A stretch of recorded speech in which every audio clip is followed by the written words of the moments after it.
ഗസയെ ബോംബിട്ട് തകർത്ത ഇസ്രായേലിന് അമേരിക്ക കഴിഞ്ഞ 2 വർഷത്തിൽ മാത്രം 1,92,200 കോടി രൂപയാണ് ധനസഹായമായി നൽകിയതത്രേ.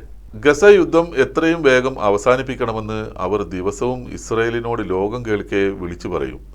എന്നാൽ അമേരിക്ക ഈ സഹായവും ആയുധവും നൽകിയത് കൊണ്ടാണ് ഇസ്രായേലിന് ഗസയെ ഈ വിധം തകർക്കാൻ സാധിച്ചത് എന്നത് ലോകത്ത് ഇനിയും ആർക്കാണ് അറിയാത്തത്. സാമ്രാജ്യത്വ കാട്ടുനീതിയിൽ ഒരക്ഷരം ഉരിയാടാൻ പോലും സാധിക്കാത്ത മറ്റു ലോകരാജ്യങ്ങൾ പലതിനെയും നമ്മൾ ജനാധിപത്യ രാജ്യങ്ങൾ എന്നാണ് വിളിക്കുന്നത്. ഓരോ വർഷവും 330 കോടി ഡോളറിൻ്റെയെങ്കിലും ആയുധം അവർ ഇസ്രായേലിന് കൊടുക്കുന്നത് ആരെ കൊല്ലാൻ വേണ്ടിയാണ് എന്ന് നമ്മൾ ചോദിക്കാൻ പാടില്ല. അന്താരാഷ്ട്ര കോടതി നെതന്യാഹുവിനെ യുദ്ധക്കുറ്റവാളിയായി വിധിച്ചിട്ടും ആ കോടതിയെ തള്ളിക്കളഞ്ഞ അമേരിക്ക ഇതേ കോടതി ഉത്തരവുകൾ മുഖവിലക്കെടുത്താണ് തങ്ങളുടെ പല ശത്രുക്കളെയും ഇല്ലാതാക്കിയത് എന്നത് വിരോധാഭാസമായി തോന്നരുത്. ഇതിനിടയിൽ Iran, Iraq, Syria, Lebanon, Yemen തുടങ്ങി നിരവധി രാജ്യങ്ങളെ ആക്രമിക്കാനും അമേരിക്ക ഇസ്രായേലിന് സപ്പോർട്ട് ആയി നിൽക്കുകയും ചെയ്തു.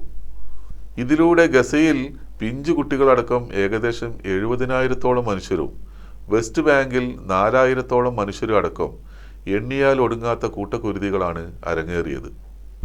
സമാധാനത്തിൻ്റെ നോബൽ സമ്മാനത്തിനായി കാത്തിരിക്കുന്നത് തിന്മയുടെ അച്ചുതണ്ടുകളാകുന്ന ഈ കെട്ട ലോകത്ത് ഇനി എത്ര കാലം ലോകസമാധാനം പറഞ്ഞ് ഇവർ വാഴുമെന്ന് ആർക്കറിയാം. റഷ്യയുമായി യുദ്ധത്തിലേർപ്പെട്ട ഉക്രൈൻ പ്രസിഡന്റ് സെലൻസ്കിയും അറബ് രാജ്യങ്ങളും ഈ ആഴ്ച നടന്ന നിർണായക കൂടിക്കാഴ്ച കൊണ്ട് അവർക്ക് റഷ്യയുടെ ശത്രുത ഒന്നുകൂടി നേടിയെടുക്കാമെന്നല്ലാതെ പ്രത്യേകിച്ച് ഗുണമൊന്നും ഉണ്ടാകുമെന്ന് തോന്നുന്നില്ല. അറബ് ഭരണാധികാരികളുടെ ഇത്തരം പ്രവൃത്തികൾ അവർക്ക് തന്നെയല്ലേ വിനയാകുന്നത്.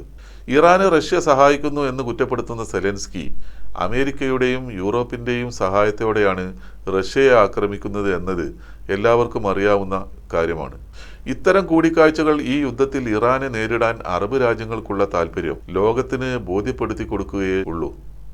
അബ്രഹാം അക്കോർഡിൽ ഒപ്പിടുക വഴി ഇസ്രായേലുമായി യോജിച്ചു പോകാൻ UAE നേരത്തെ എടുത്ത തീരുമാനം ഈ യുദ്ധത്തിൽ അവർക്ക് കൂടുതൽ നഷ്ടങ്ങൾ സമ്മാനിച്ചു എന്ന് പറയുന്നതാണ് കൂടുതൽ ശരി.